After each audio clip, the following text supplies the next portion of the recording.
एक कंपनी असते जिथे 3 मित्र 20 वर्ष एकत्र काम करत असतात. सगळं काम एकत्र करणार, मिटिंगला एकत्र, डबा पण एकत्र खाणार.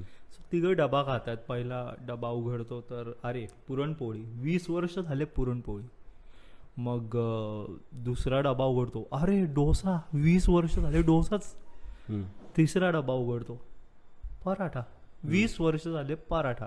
तर म्हणतात 20 वर्ष झाले सहन करतोय, उद्या जर काही वेगळं नाही मिळालं तर आपण गच्चीवर जायचं आणि उडी टाकायची. तिघं ठरवतात एकत्र. बापरे बाप.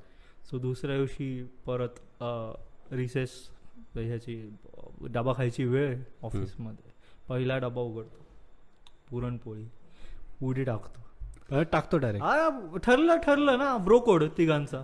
मग दुसरा डोसा, उडी. बापरे. तिसरा पराठा, उडी. बापरे. मग होतं असं की आता तिघं 20 वर्ष सर्व केलं कंपनीला, आता शोकसभा ठेवतात त्यांच्या कंपनीतले. तिघांच्या बायकोंना बोलवून वगैरे, बायकांना बोलवून वगैरे बोलायला लावतात स्टेजवर काहीतरी. पहिल्याची बायको होते की फार वाईट वाटलं, त्यांनी पुरणपोळी सारख्या विषयावरनं टोकाचा एवढा निर्णय घेतला. तर मी त्यांना म्हणजे ते बोलले असते तर काय गुळाची पोळी पण करून दिली असती, काहीतरी वेगळं दिलं असतं. दुसऱ्याची बायको सेम की डोसा नाही तर मी उत्तप्पा केला असता, असं काय म्हणजे त्यात काय एवढं, पण असं नको होतं करायला पाहिजे, फार वाईट झालं.